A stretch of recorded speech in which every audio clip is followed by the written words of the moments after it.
You should already know what a creepypasta is. In the simplest terms possible, they're scary stories meant to be copied and pasted around the internet, hence the name. I think most people know by now that a lot of creepypastas kind of suck, but there's one genre that even back in the day, I think had a worse reputation than the others. That being, of course, the gaming creepypasta.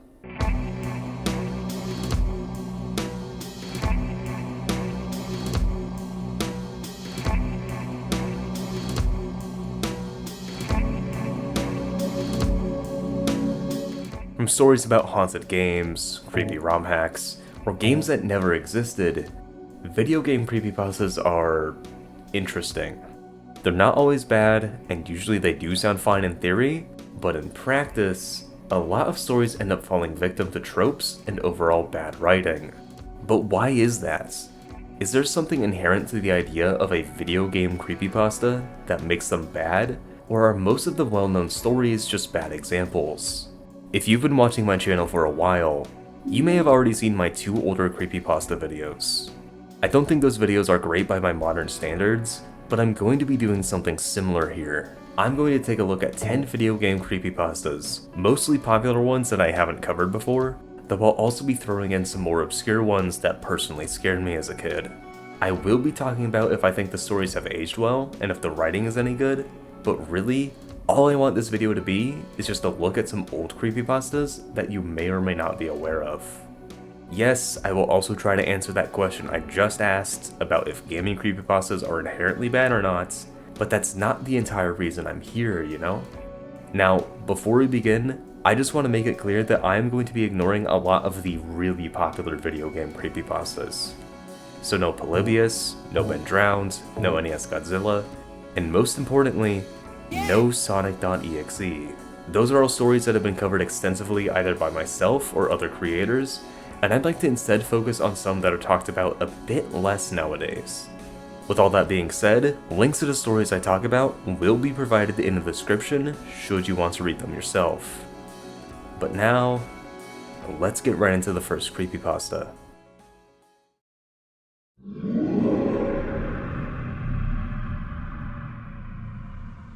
I wanted to start with Herobrine, despite covering it before, because I think it's a great example of a creepypasta that hasn't aged poorly due to bad writing, but due to the time when it was written. I'll start with a brief retelling of the original story, since it is very short, just so you can get an idea of what exactly I mean. Herobrine takes place back in the alpha of Minecraft, and follows somebody making a new single-player world that they aren't alone in. They encounter an eyeless, nameless player in their world who runs into the fog and starts doing strange things, like cutting off all the leaves on trees, building pyramids, and digging perfect 2x2 tunnels. That's not all though, because when the narrator takes to the Minecraft forums, their posts are deleted almost immediately, and they're contacted by a user named Herobrine, simply telling them to stop.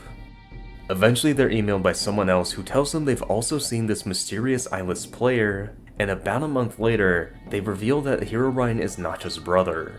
So, the narrator emails Notch, and Notch reveals that his brother is dead.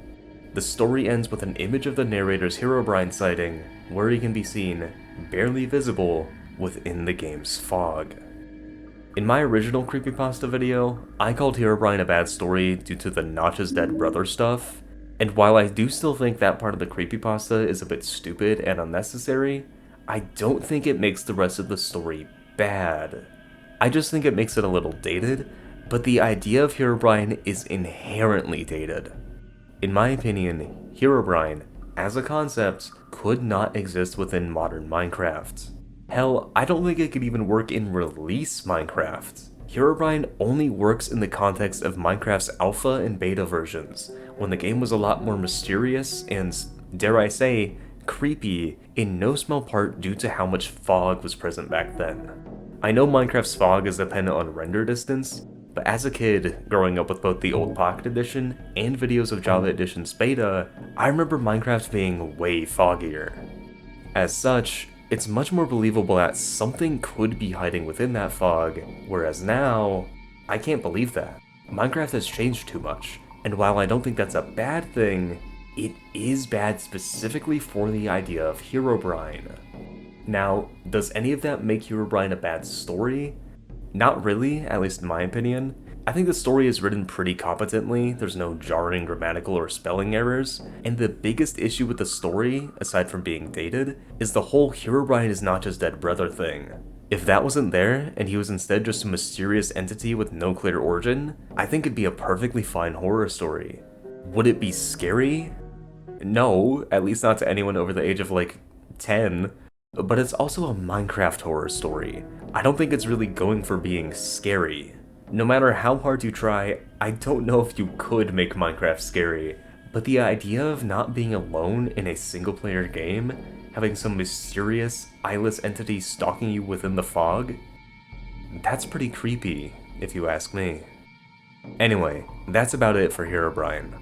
Of course, I do want to briefly mention all the sightings that people have made over the years, but if I went over the entire history of Herobrine and how he's used nowadays, we'd be here all day. In short, Herobrine is fine, its only real issues are that it's not scary, it hasn't aged well due to how Minecraft has changed, and Herobrine being a literal ghost is kind of stupid. Aside from that though, it's really not bad, which is more than I can say for this next story.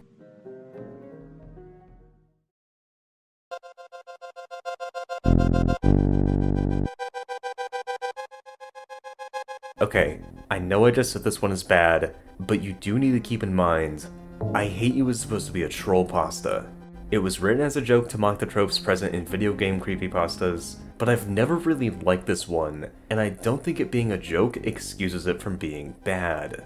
However, I did keep it being written as a joke in mind while I reread the story, so I'm not going to say this one sucks just because of the probably intentional typos and bad writing. Regardless of that, I just don't like I Hate You, both as a joke and an actual creepypasta. Basically, the story goes that someone played Super Mario World so much that they found a hidden alternate pathway with a creepy level called Oh God No, which has blood, dead Mario corpses, and messages like "Why won't you die?" and the titular I Hate You. The level is pretty much impossible without a Game Genie code for permanent invincibility, which is certainly an interesting choice, but again, I'm not going to focus on that too much, since the story is supposed to be a joke. At the end of the level, there's a weird mushroom which the narrator doesn't touch, and behind the boss door next to the mushroom is Luigi. He reveals he's been working with Bowser the whole time, and after a cutscene, Mario kills him by dropping into the lava below. The rest of the game after this is normal, aside from the ending image, where Luigi is now a burned corpse, Mario looks at him with disgust, and Peach is crying. There's a bunch of other stuff I could talk about, like how barely any of what happens in the story makes sense. But seriously, how did nobody know about this alternate route until now, and all the insane leaps in logic? But again, this story is supposed to be a joke. It's supposed to be mocking video game creepypastas and their tropes, and as such, I can't be too harsh to it for not really making any sense. But I can still acknowledge that the story is stupid and doesn't really make any sense. See, as a joke, I don't find I Hate You to be all that funny. It's written and presented too seriously, and while I do appreciate a high-effort shitpost like this, again, I just don't find the joke to be funny. So, looking at I Hate You instead as a serious creepypasta, it just sucks. It sucks as a joke, since it comes across as too serious of an attempt at a creepypasta, and it sucks as a serious creepypasta because it comes across too much as a joke. There is one thing that I do like though, that being the pixel art used throughout the story. I can't criticize that at all because it is really well made, but I do think it being so well done adds to the main issue I have with I Hate You, that being that it's presented too seriously to treat purely as a joke. I'm not saying the pixel art should have been poorly made on purpose, I think that would have made it too much of a joke, but I just can't believe that you would put this much effort into something that's just supposed to be making fun of bad creepypasta tropes. Don't get me wrong though, I don't hate I Hate You. I don't think it's good, but it's not really supposed to be, so I guess that's fine. I actually did used to like it, or more specifically the ROM hack based on it, a lot back in the day, which I do think is perfectly fine. I think of it in the same way as the original sonic.exe fan game. It still has a lot of issues, mostly due to its source material, but it is a superior version of that source material, which I have to commend at least a little bit. I bring up the I Hate You ROM hack for one specific reason though, as since the original story never says what happens when you touch the mushroom, the ROM hack had to make something up. That ended up just being instant death, but there's an older fan game that did something a bit more interesting, which is the entire reason I'm even talking about this creepypasta in the first place. In the original .exe version of the I Hate You fan game, touching the mushroom caused a screamer with a bunch of random creepypasta images to play, which I think is honestly way funnier than anything in the original story. I don't know, something about Tails Doll of all things popping up for like half a second in a Mario creepypasta game is really funny to me. Far funnier than the overly dramatic creepypasta the fan game is based on. With all that said though, I still can't be too harsh to I Hate You, because at the end of the day, it is a troll pasta. Do I agree with the sentiment a lot of people have that it's better written than a lot of serious creepypastas? No. I think it's just as poorly written as a lot of the bad, serious attempts at creepypastas I'll go over later in this video, just for the simple reason that the main joke of I Hate You is that it's written exactly the same as a normal creepypasta. It just wasn't intended to be one. Saying something is ironic can only get you so far. If you put this much effort into something meant to be a joke and make it this indistinguishable from the very thing you're making fun of, then you didn't make a good joke. As a joke, I Hate You isn't funny, and as a serious creepypasta, I Hate You is a trope-filled, poorly written story. And that's why I don't like it. It's still miles better than some other popular stories, but joke or not, I don't think I Hate You is good.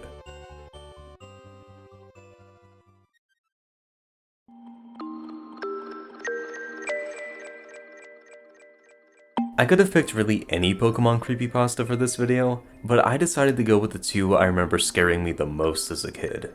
The first of which being Lost Silver, which I remember being a pretty decent story about a hacked copy of Pokemon Silver, but unfortunately my memory failed me. Not in terms of what the story is about, I remember that part correctly, but I unfortunately remembered Lost Silver being a lot better than it actually is. That isn't to say it's completely bad. Sure, it's very tropey and a bit strangely written in some parts, but I can forgive it somewhat because this was one of the first Pokemon creepypastas to get popular. I've noticed that Pokemon creepypastas in particular really like using the ROM hack explanation a lot, so I would not be shocked if stories like Lost Silver and Creepy Black are the reason why that's so common. I'm getting ahead of myself though. What exactly is Lost Silver about? In short, some guy buys a cheap, used copy of Pokemon Silver from GameStop because he can't afford Soul Silver. Turns out he got a creepy ROM hack, where the player only has Unknown spelling out leave, and a Cyndaquil named Hurry. This is an aspect of the story I actually like a lot, as Unknown, if you're unfamiliar, already take the form of the letters in the alphabet, and I think using that aspect of an already pretty weird and mysterious Pokemon adds a great sense of creepiness to the story, without straying too far from the fact that this is a Pokemon game. Ominous messages aside, the narrator continues, and as he does so, weird things begin to happen. His character loses his arms, his Cyndaquil faints, though the Unknown and his team spell out he died, so I think that may be a bit of an understatement. And scariest of all, the player now has 24 badges, which is impossible! This is where the narrator realizes it's just a weird ROM hack. I don't know how we didn't notice before. And after this, pretty much all that happens is the player character's legs and eventually torso get removed. He becomes white, and the Unknown spellouts no more. After this, there's a battle with a transparent red, who sends out a sad Pikachu, and the player sends out half of a shiny Celebi. They both die, and then the narrator is sent to a room of graves as their character disappears, their Unknown spelling out, "I'm dead." Basically, the whole ROM hack is about how Gold died after defeating Red on Mount Silver, eventually becoming forgotten and lost, hence the name Lost Silver. Overall, I do think Lost Silver is fine. It's not aged particularly well, but again, given that it was one of the first Pokemon creepypastas, I can forgive some of its shortcomings. Yes, it has all the tropes a lot of Pokemon creepypastas use. Edited sprites, the whole thing being a weird ROM hack, and some actual element from the games being present, in this case unknown. But this is probably where a lot of those tropes came from. Besides, like I said earlier, I do actually like how unknown is used here. It's a whole lot better than the usual Lavender Town being involved because, of course it is, and as such, I have to give Lost Silver credit for that. My only real complaint with it is that I do think some of the stuff that's supposed to be creepy is really stupid. The gym badge number constantly changing is the worst offender, as it's not even remotely scary, but just as bad in my opinion is the weird half Celebi. I really just don't get the point of it. There's no reason for it to only be half of the sprites, and I'm more confused by anything by it. Even as a kid, when I actually found Lost Silver to be scary, I thought the Celebi thing was weird and unfitting. But I digress. Lost Silver isn't the worst Pokemon creepypasta out there. Sure, it's filled with a bunch of tropes, especially for the Pokemon subgenre, and it isn't very well written, but it's also super old, so I can forgive it a little bit. Not enough for me to not call the story bad, mind you, but you have to look at Lost Silver as a product of its time. I already talked about how the tropes present in the story weren't really tropes when the creepypasta came out, so I won't focus too much on that. If you instead focus on the actual quality of the writing, then yeah, Lost Silver is still bad. Unfortunately, as I said previously, I really misremembered how good this one was. If you want to read a creepypasta about a creepy Pokemon ROM hack that's actually decent, read Creepy Black instead. Outside of nostalgia, I honestly get nothing out of Lost Silver that I wouldn't get from other, better stories.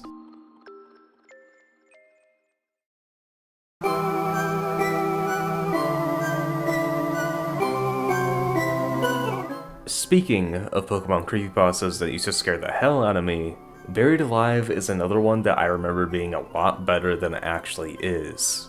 Buried Alive is also very tropey, in a different way. It is incredibly stupid, but I still kind of like it.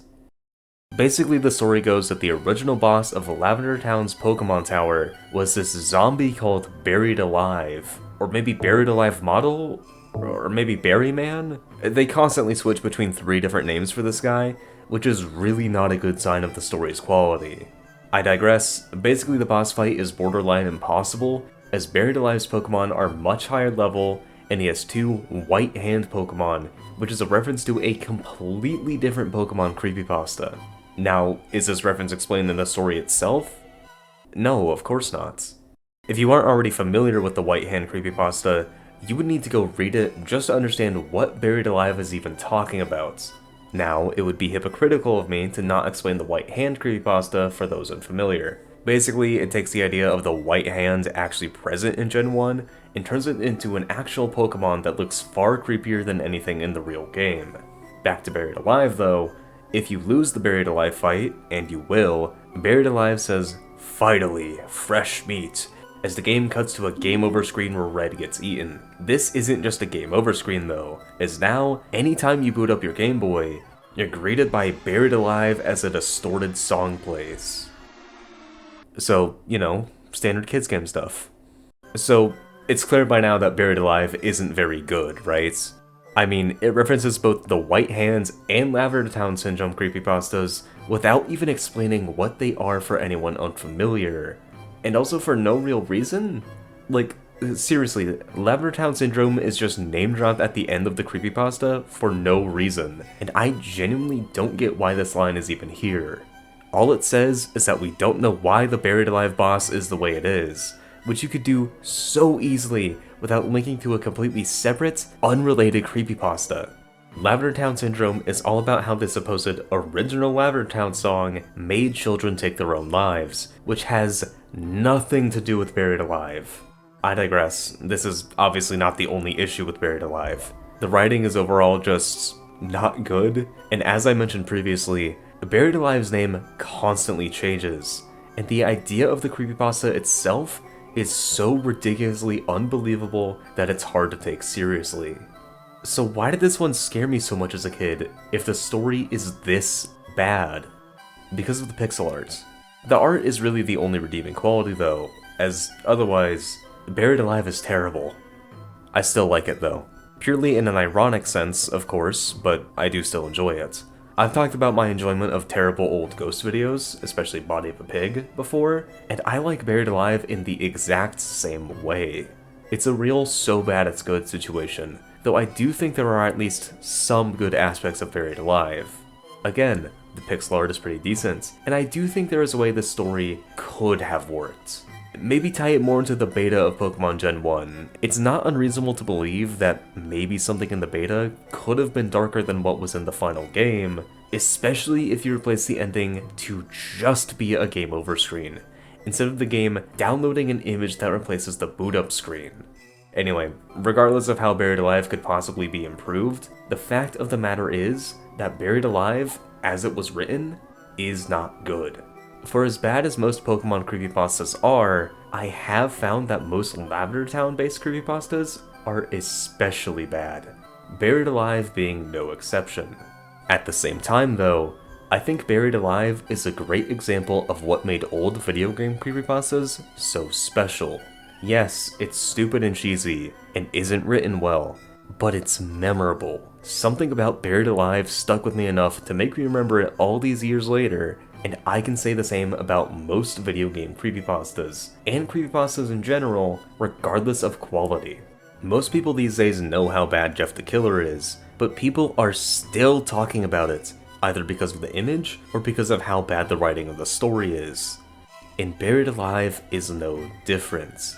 Creepypastas are only able to stay alive by people talking about them, so whether you believe Buried Alive is bad or not, it undeniably did what it set out to do. Be remembered.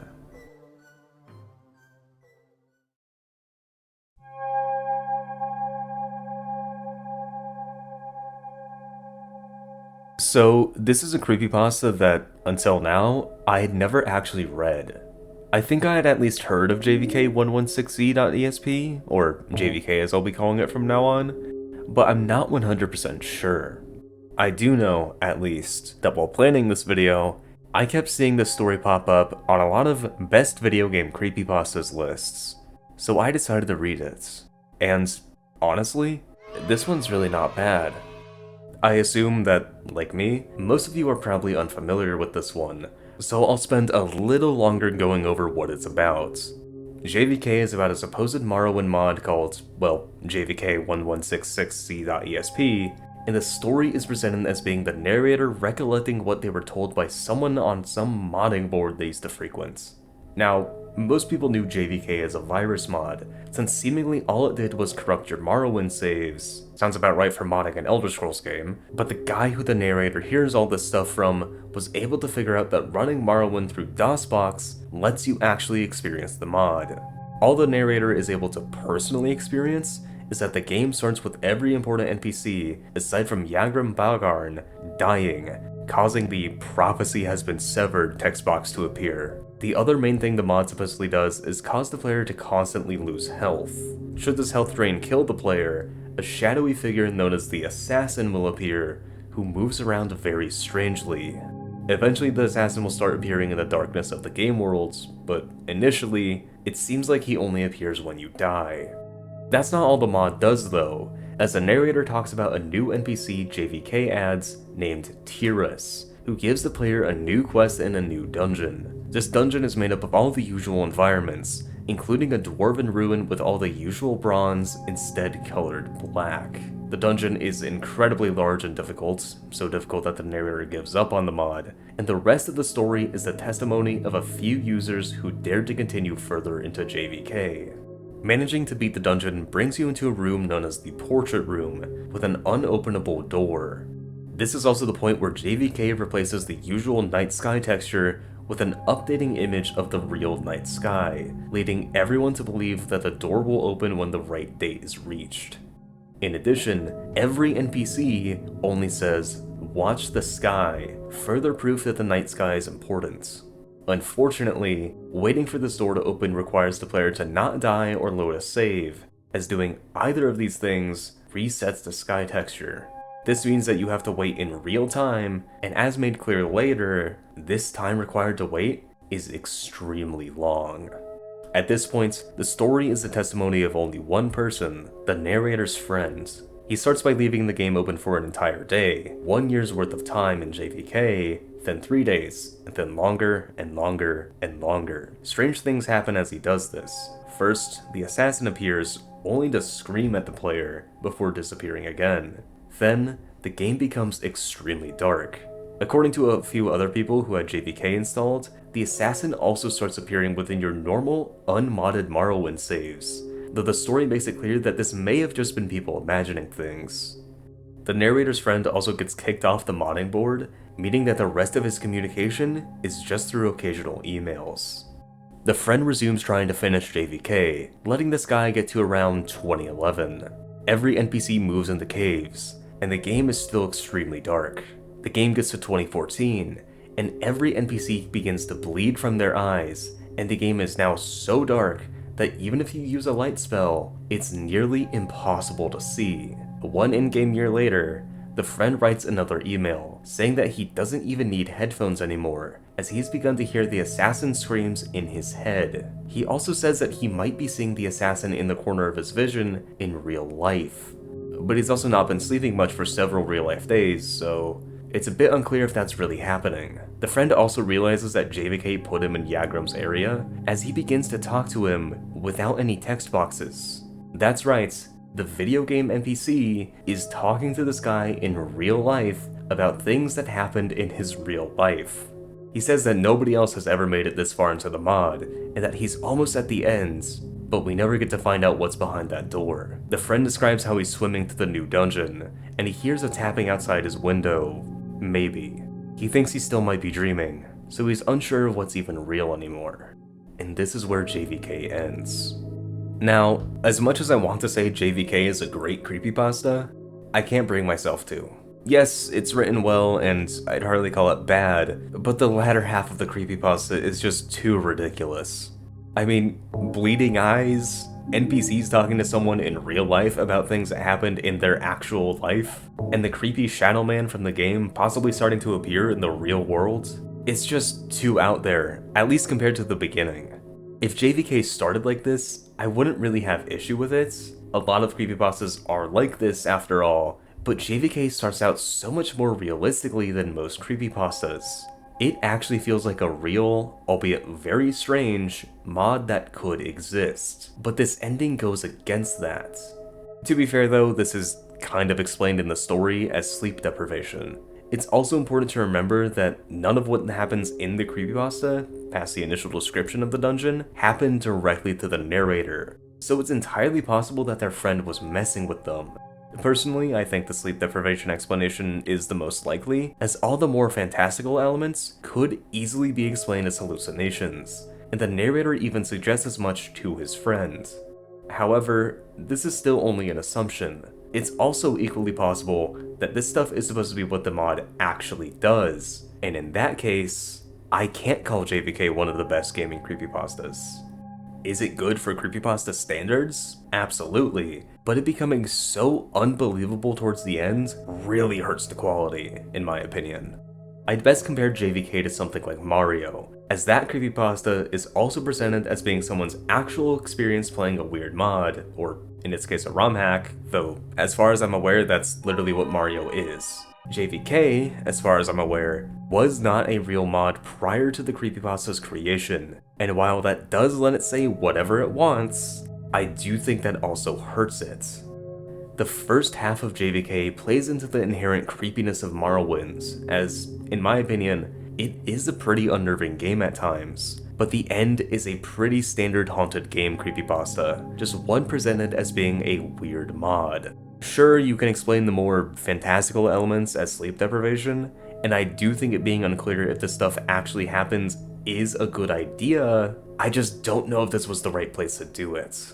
Anyway, for playing into the inherent weirdness of Morrowind, being pretty well written, and being mostly believable, I'd say JVK1166z.esp is a good creepypasta. Again, I don't think it's one of the best gaming creepypastas, but it's definitely not bad, and I would recommend reading it on your own time to come to your own conclusion. Now, as for what's behind that door, I have a theory.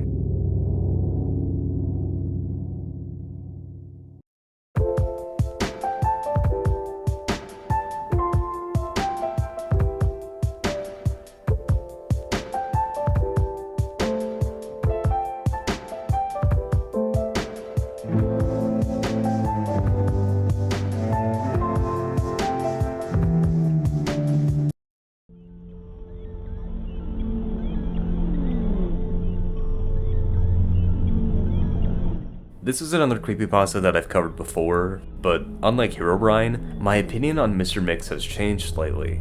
Not by much, mind you, I still don't think the story is very good, but I was definitely too harsh on it before. I'll start with what the story is even about. Basically, Mr. Mix is a supposed typing game, likely marketed towards kids, that's very poorly made, and features an overweight chef as its mascot. The game is absurdly difficult, as each level has a words per minute requirement, going up to 500 on level 5. For reference, the average words per minute is 40, with the highest most people are able to achieve being around 100. So, in other words, 500 isn't even humanly possible. The game also has strange background audio, described as being unsettling growling, high-pitched ringing, and a low-quality recording of a hairdryer, depending on the level. This is part of the story that I focused on heavily last time, and is definitely where my opinion has changed the most. I do still think the audio is a bit silly, but it does fit with the overall jankiness of the game being described. Besides, it's made clear by the end of the story that Mr. Mix is not a normal game, so it wouldn't be absurd for it to have audio like this. Speaking of the ending, the story continues by talking about how a group of hackers made it past the impossible 5th level. However, doing so filled their computers with files in their System32 folder, causing damage to their hard drives. The final 6th level is never described, as it's said the hackers declined to discuss what they saw due to PTSD. We can only assume that since the game puts images of deformed, mutilated faces in your System32 folder, that the final level had similar imagery. The final part of the story says that every one of the hackers went missing, until years later, when one of them was found trying to kidnap an 8-year-old girl, claiming he was Mr. Mix. This ending is my biggest issue with Mr. Mix. It tries to be vague and mysterious about that final level, trying to make the reader picture whatever they think would be scary, but I don't think this approach works. See, there's one part of the story I left out, the part where children who play the game describe Mr. Mix haunting their dreams, telling them to keep a secret that they can't remember once they wake up. This very short part of the story makes it clear to me that Mr. Mix can't decide what the titular game is. Is it just malware that fills your computer with disturbing images? Or is it a paranormal game that brainwashes people into believing they're Mr. Mix, alongside haunting the dreams of the children who play it? Seemingly, it's both, and maybe also neither? Again, I get they're trying to be vague so they can force the reader to come to whatever conclusion is scariest to them, but to me, Mr. Mix just seems all over the place. It tries to do too much with too little, and none of the ideas it throws out really work because of how vague they are. I think if Mr. Mix cut some of its ideas and fleshed out the remaining ones, making it more clear what exactly it was supposed to be, it wouldn't be that bad. Now, obviously, part of horror is what isn't told to the audience. I'm not saying Mr. Mix can't have any mystery, and there's actually a creepypasta I'll talk about later that uses mystery really well. I'm just saying it's trying to do too much while saying as little as possible. That's really my only issue with it, as I do think the writing itself is mostly passable, if a bit generic. In addition, the concept of a terrible bootleg game that's intentionally impossible, filling your computer with malware and disturbing images, if you do manage to beat it, isn't bad. There's a good concept in Mr. Mix. It's just executed poorly.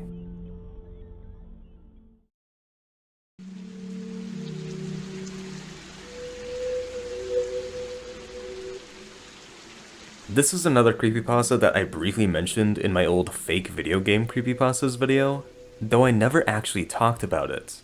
So, I think it's only fair to properly cover it now. I called it a stinker previously, but is Pale Luna really that bad? Honestly, I don't know. The story goes that back in the 80s, there was a text-based adventure game called Pale Luna, which was only circulated via floppy disks in the San Francisco Bay Area. The game is described as being pretty much unplayable, as all you can do is look at two screens, the first telling you you're in a dark room, and the second telling you you're in a forest. You can go in one of three directions, but choosing anything but north freezes the game, and the game infinitely repeats the second screen. Trying to use your gold, shovel, or rope doesn't work, and at this point, most would give up. However, one player kept trying, eventually finally getting to a third screen where it says the following. Pale Luna smiles wide. There are no paths. Pale Luna smiles wide. The ground is soft. Pale Luna smiles wide. Here. You can now dig a hole and put the gold inside, ending Pale Luna, and presenting the player with coordinates. These coordinates are in the Lassen Volcanic Park, and the player who found the coordinates decided to see what was there. It's the head of a dead child. Because of course it is. This is how Pale Luna ends, with the reveal that it was made by someone who killed an 11-year-old girl, and the creator of the game was never found. To give Pale Luna some credits, I don't think it's that poorly written. I still wouldn't say it's good, and I found the way it's written to be a little confusing at times, but it's not really any worse than most creepypastas from the early 2010s. The main issue I have is with the ending, and how painfully generic it is. The amount of creepypastas, especially in the early 2010s, that ended with dead kids, usually just a shock value, is far too many to count, and Pale Luna isn't good enough of a story to be able to use a generic ending like that. I will say I do at least think the idea behind the creepypasta is sort of interesting, using the concept of a text-based adventure game so obtuse that only its creator or someone super dedicated could solve it, and putting a dark twist on it. That's not super unrealistic, and unfortunately, a game like Pale Luna could easily exist. However, being realistic and having an interesting concept can only carry the story so far. The ending is just so generic that it ruins everything else Pale Luna tries to do, and while I wish I could say more about it, I really can't. This is all Pale Luna is. It's an extremely short story with a good concept and bad ending, nothing more. And yet, Pale Luna has always stuck out to me. I can't deny that it's still incredibly generic and kinda bad, but it has stuck with me. So that has to account for something, right? I mean, it is better than a lot of the other dead kid creepypastas from around the same time. I digress though. In summary, Pale Luna kinda sucks. I wish it was better, but it isn't.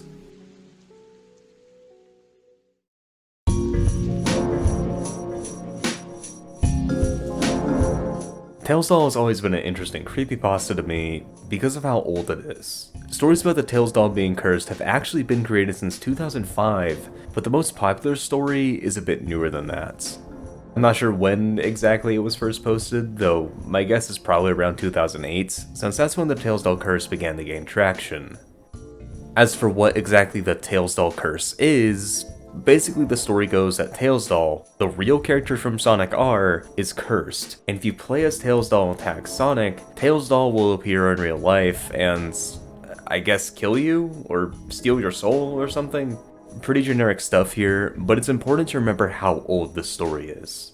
The Tales Doll curse is the oldest creepypasta I'm including in this video, and I'd say there's a good chance it's one of the oldest gaming creepypastas in general. That doesn't excuse it from being kind of generic and not very well written. The amount of typos in the Rebecca G story alone are far too many for me to list, but it does at least explain why the Tales Doll curse is the way it is. Besides, I don't think Tales Doll was ever supposed to be that serious. Let's take another look at the website it was originally posted on in 2005, and the opening line. Warning, the following information may be considered too scary for wusses. If Tales Doll was supposed to be a serious horror story, I don't think this site would be calling people wusses. So with that in mind, I think there's a good chance these Tales Doll stories were just meant to be fun stories about a character with no explanation in the actual game. Are the stories still not very good? Yeah, but they're not meant to be. I know I criticized I Hate You for being badly written, even as a joke, but Tails Doll feels different to me. Maybe that's a little hypocritical, but to me, I Hate You comes across more serious than a lot of these Tails Doll curse stories. Let's take a look at the first curse story on the 2005 sites. Dude, I heard that 7 days after you play Sonic R, your Saturn boots up, the TV flickers to life, and the Tails Doll lurches through the screen. Then hovers over the foot of your bed, staring at you with its dead eyes. Staring, staring, staring, until you go stark, raving, mad. The only way to survive the curse is to get a friend to buy Sonic R and recommend it to someone else. Sadly, this cure is damn near impossible. If that's not proof the Tails Doll curse is just supposed to be a silly campfire story, then I don't know what is. Anyway, regardless of the intent behind Tails Doll, the fact of the matter is, we'll probably never know for sure what it was. Most of them are lost, having been created on old forum sites that have barely been archived, and the exact origin of them isn't even known. Everything I'm about to tell you comes from this video by the Mentalk, but according to said video, the first mention online of any cursed Tails Doll was on the Sonic HQ forums back in 2004. It wasn't really in the same context, but considering this was just a random throwaway joke, there's a good chance this was already an established idea. The specific soul-sucking version of Tails Doll we're more familiar with seems to have been created around 2005, as the user Camden Bayfield referenced Tails Doll stealing people's souls back on May 25th, 2005. To me, this makes it clear that Tails Doll being cursed was likely already an inside joke on these forums, which is also what that video by the Mentalk suggests. I did do a little more research on my own to see if I could find anything about where the Tails Doll curse came from, but unfortunately, I wasn't able to find anything new. So that leaves us with what we do know. The Tails Doll curse was more of a meme than anything, and it spread around the Sonic community in the mid-2000s, roughly around 2005. It wasn't until 2008 that the curse as we know it got popular, and fan content surrounding the characters started to get created. Tails Nightmare is a pretty iconic one, being a flash game about Tails fighting the Tails Doll. But for me, the more iconic piece of Tails Doll media was Sonic Shorts. You know that one image of Tails Doll with the long, bloody claws? That came from Sonic Shorts, which, as the name implies, was a series of comedic shorts fans made about Sonic. To me, that's, again, more proof that Tails Doll was never taken all that seriously. I obviously can't say that for sure, but I really just don't think this was a creepypasta in the traditional sense. I already said it comes across more as a meme than anything, never really feeling like one unified concept. Even the most popular version of the Tails Doll curse creepypasta is only a few paragraphs long, and it doesn't feel like it had much effort put into it. I mean, you're telling me that somehow Sega put an evil haunted doll into a game, and its curse can be extremely easily activated? All you have to do is just tag Sonic, which I imagine is something that happens somewhat frequently. I haven't played Sonic R, maybe that's actually really hard. I digress. Like another Sonic creepypasta you're likely more familiar with, Tails Doll isn't good. But unlike sonic.exe, or even other jokey stories like I Hate You, I don't think it was really trying to be anything more than just a silly inside joke.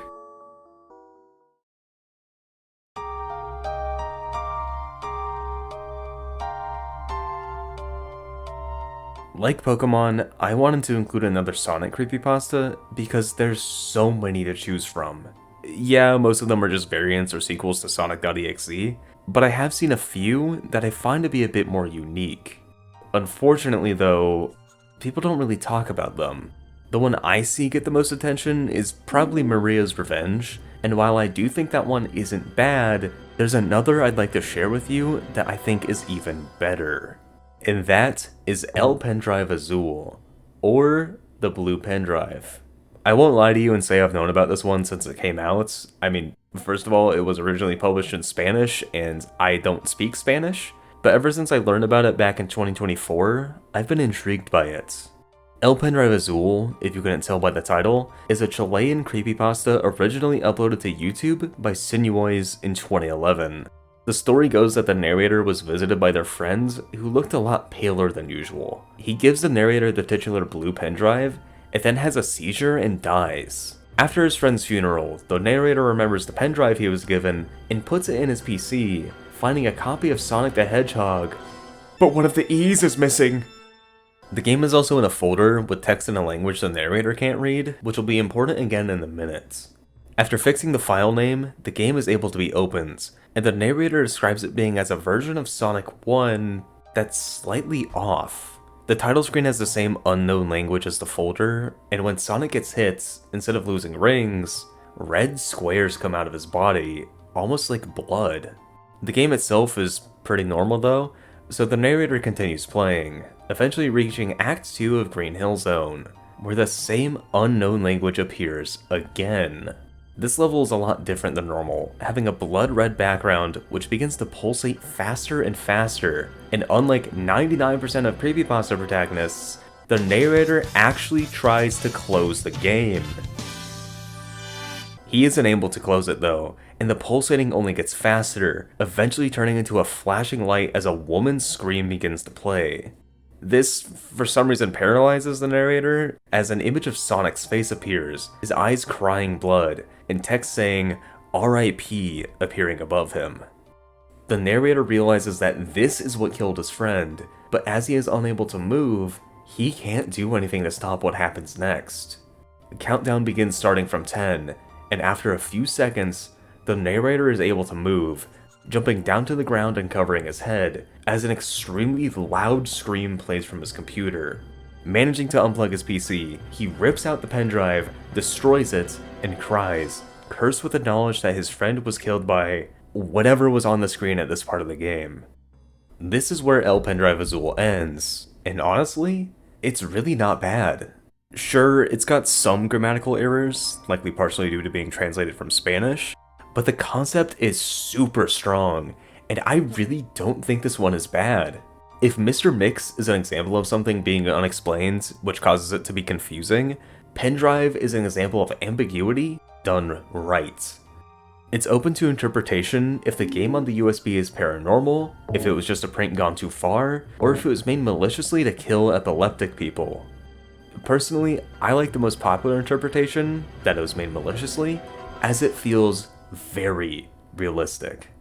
I mean, .exe games do tend to use flashing lights a lot, usually to the point where an epilepsy warning would be necessary to prevent someone from getting hurt.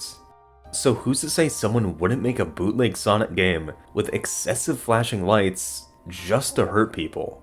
That doesn't really explain the paralysis, unless a narrator is epileptic, but who's to say they aren't? Pendrive Azul isn't without its flaws though. Again, the writing is a bit off. I am willing to bet it's partially because, again, this was not originally written in English, but that can only excuse so much. I mean, the game is referred to as 8-bit when Sonic 1 isn't. I know there's the Game Gear version, but Pendrive is supposed to be about a strange copy of the Genesis version, which is 16-bit. This mistake is one of many that I think aren't mistranslations, though this one at least has been confirmed by the author to be an error. That's the thing though, I'm willing to be a lot kinder to Pendrive's spelling or grammar mistakes because it wasn't originally in English. I can still acknowledge that it has some flaws, but there is a pretty good chance that some of these are mistranslations. Besides, Pendrive is very old, even older than sonic.exe, so I think it's not unlikely that Sinuoise was probably a bit young when he wrote this. Is that true of most of the other creepypastas I've covered in this video? Probably, but unlike a lot of those creepypastas, I do still think Pendrive has a very solid foundation, spelling errors or not. I don't want to just mindlessly glaze Pendrive Azul though, so I want to talk about the one thing I don't really like, that being the glitches in the game, and how easily the narrator ignores them. The main one is how red squares come out of Sonic when he's hurt, which is so obviously supposed to be blood, and the narrator just doesn't think that's weird. All he thinks is just, huh, must be a glitch, and moves on. And while there are creepypastas that do this exact same thing worse, I still don't like it here. I'm also not a huge fan of the whole bloody Sonic face at the end. I think it is a bit unnecessary, and takes away from the subtlety of the horror present in the rest of the story. You can make the argument that Pendrive was, in-universe, supposed to be a game that was meant to scare, if not harm people, but since it's left up to interpretation, that's not known for sure. Regardless, I do think Pendrive works really well. It's very believable, especially for a story from 2011. The horror is subtle, mostly, and it builds up to a more insane, unbelievable conclusion in a way that actually makes it work.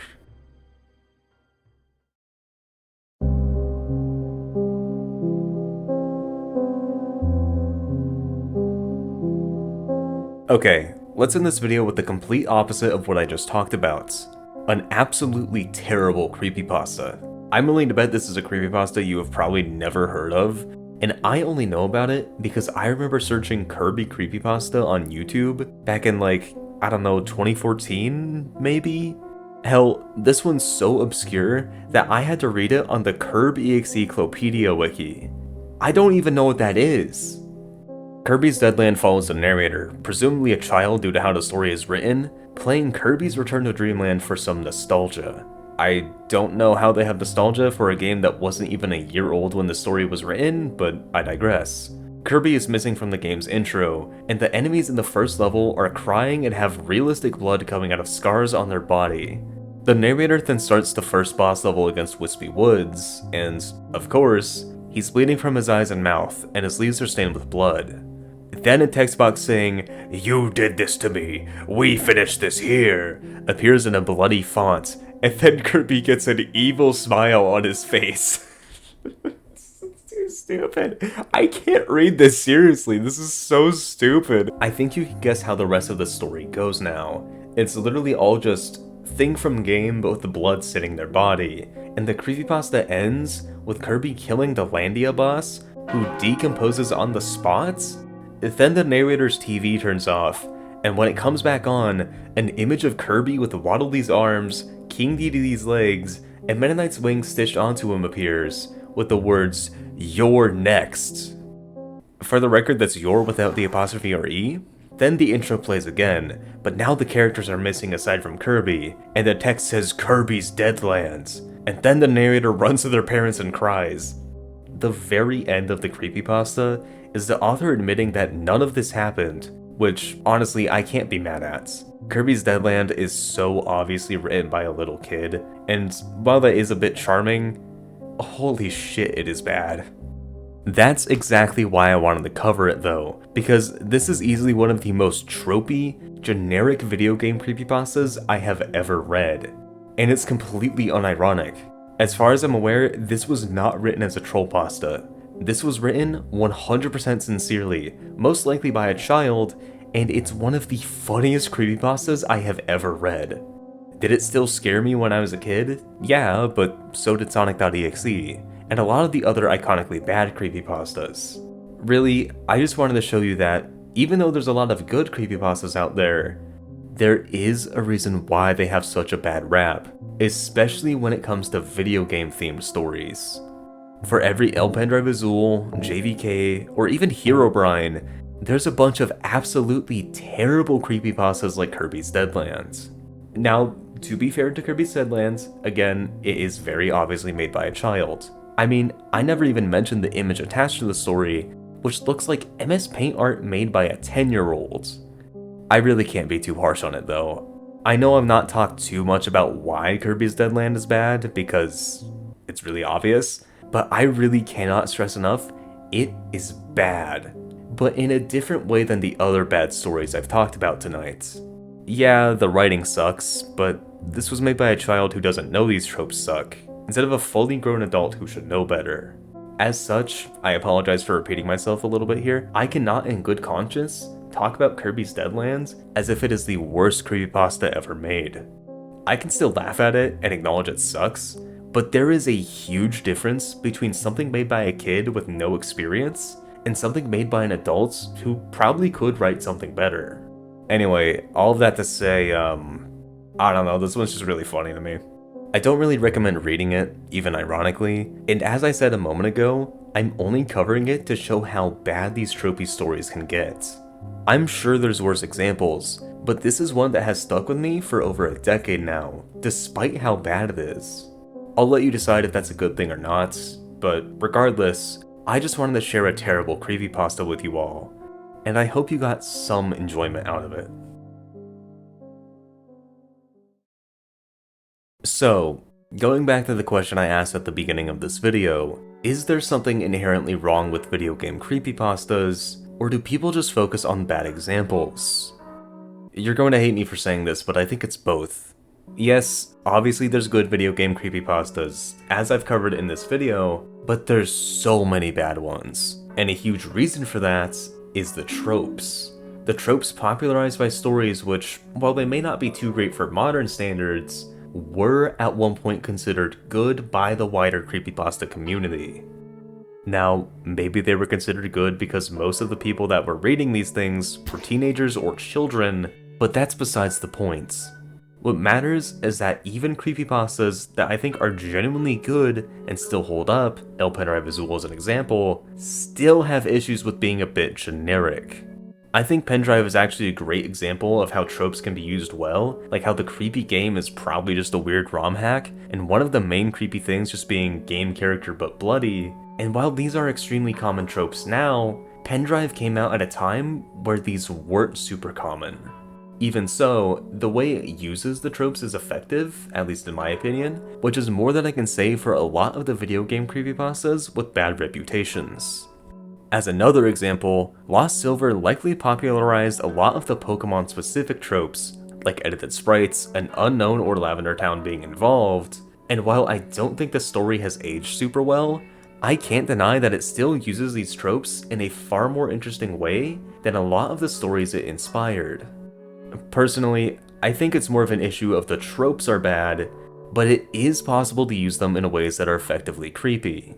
Not scary, mind you, but creepy. And creepypastas aren't called scary pastas, now are they?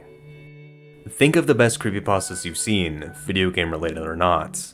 For me, none of the best are particularly scary, but they are creepy. They stick with you in a way that something just trying to be straight up scary doesn't, and that is where I think a lot of, especially video game creepypastas, go wrong. They have no subtlety, no staying power beyond maybe a jump scare or a scary image. A good creepypasta, like any piece of horror media, should have you thinking about it while you're just going about your day-to-day life, wondering if it could maybe happen to you, regardless of how unrealistic it is.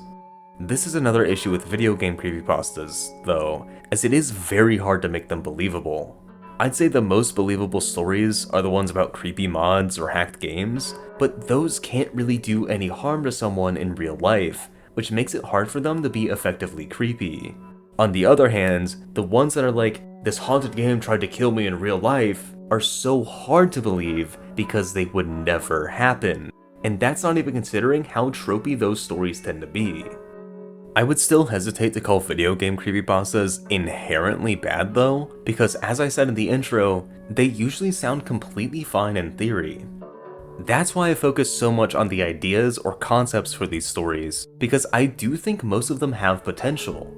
They just usually don't effectively use that potential. I think there's a big difference in a piece of horror media that is truly bad, as it likely has no redeeming qualities, including its concept. A good example of this would be sonic.exe, which is just completely terrible, at least when it comes to its original version. It's badly written, the concept is just, what if Sonic was evil, which is stupid, and the creator is an awful person, just as a little bonus. On the other hand, a good concept can carry an otherwise bad story far, like with JVK. I still do think JVK's first half is actually pretty good, but the second half gets way too outlandish for what that first half sets up.